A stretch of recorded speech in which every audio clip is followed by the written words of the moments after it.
اور تمہارا رب چاہتا ہے تمہارے ساتھ آسانی کا معاملہ کرے۔ وہ خوب جانتا ہے جو چیزیں تمہیں ڈراتی ہیں یا جو چیزیں تمہیں اندر سے کھائی جا رہی ہیں۔ بس تم بے جا اپنی ہمت کو کمزور مت کر بیٹھو۔ ان قریب تمہارا رب تمہارے درمیان عدل کے ساتھ ٹھیک ٹھیک فیصلہ کرنے والا ہے، اور ہر تنگی کے بعد آسانی و فراغت کا تم سے وعدہ لیا گیا ہے۔ خود کو غم زدہ نہ کرو اور نہ ہی ہمت کو پست ڈالو۔ تمہارے رب کی رحمت تمہارے گمان سے کہیں بڑی ہے۔ جب تم خوشیوں بھرے دن دیکھو گے تو خود نم آنکھوں سے مسکراتے ہوئے کہو گے کہ اللہ نے میری دعا ایسے قبول کی کہ جس کا امکان بھی نظر نہیں آتا تھا، اور تمہارا دل جو اتنا سفر کرتے کرتے تھک چکا تھا وہ خوب اطمینان میں ہوگا۔ سب کچھ اللہ کے حوالے کر کے مطمئن ہوتے ہیں، اداس نہیں۔ اللہ کو تمہارا اداس ہونا اچھا نہیں لگتا، اور پھر جو دل اس عظیم رب کے لیے اپنے نفس کو مار لے اور طویل آزمائش میں شیطان کے بہکاوے کے باوجود صبر اختیار کرتا ہے اور اس سے امید وابستہ رکھتا ہے، یہ دل اللہ کو سب سے زیادہ پیارا ہوتا ہے۔ سب سے الگ اور سب سے پسندیدہ۔ تم غم نہ کرنا، اللہ ایسے دل کے ساتھ ناانصافی نہیں کرے گا۔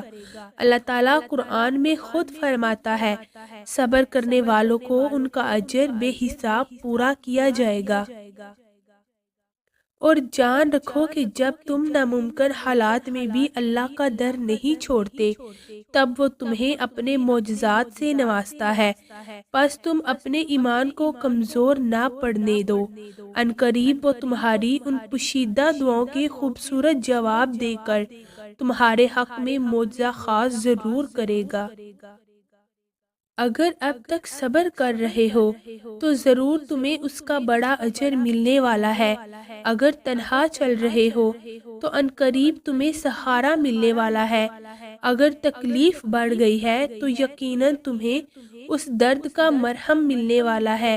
اگر تم نے مانگا ایک قطرہ تھا تو یقیناً تمہیں پورا سمندر عطا ہونے والا ہے۔ اگر ہو گئے ہو گمنام تو ضرور تمہیں ایک بہترین منزل ملنے والی ہے۔ تم پرسکون رہو، تمہیں اس کی رحمتوں کا اشارہ ملنے والا ہے۔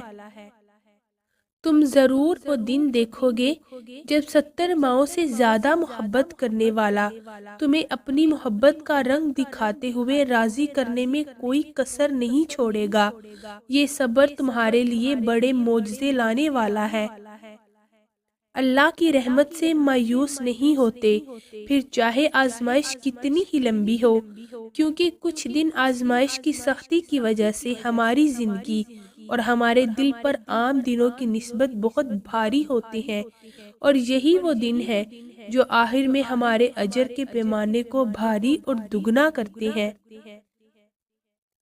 جان رکھو کہ ہر صبر کا ایک انعام ہے اور ہر دعا کی ایک منزل ہے۔ تم اپنی تکلیف اور اپنا نقصان پر غم مت کرو، بلکہ صبر اور امید قائم رکھو، کیونکہ وہ وقت دور نہیں جب ان قریب تم اپنے اس صبر کا بہت بھاری اور دگنا اجر ملتے دیکھو گے۔ ایک وقت آئے گا کہ اللہ تمہارے تمام سوالیہ نشانوں کے آگے تکمیل کا نقطہ لگا دے گا۔ وہ بس کن کہے گا اور ہر چیز فیکون کی تشریح بن جائے گی۔ وہ تم پر بہار ضرور لائے گا، اگرچہ تمہاری خزاں طویل ہو۔ قرآن کہتا ہے، اور اللہ آپ کو یوں خوش کر دے گا جیسے آپ نے کوئی غم دیکھا ہی نہ ہو۔ اپنی زندگی سے مایوس اور پریشان مت ہو، ان مشکلات کے اندھیروں سے نکلنے کی راہ اللہ آپ کو بہت جلد دکھا دے گا۔ دعا ہے اللہ تمہارے لیے ایک ایسا دروازہ کھول دے کہ جس کی وسط تمہیں بھی حیران کر دے، اور تمہیں مسکرانے کی اتنی وجوہات بھیجے کہ ہر تکلیف بھول کر اگلی بار رو تو وہ خوشی کے آنسو ہوں۔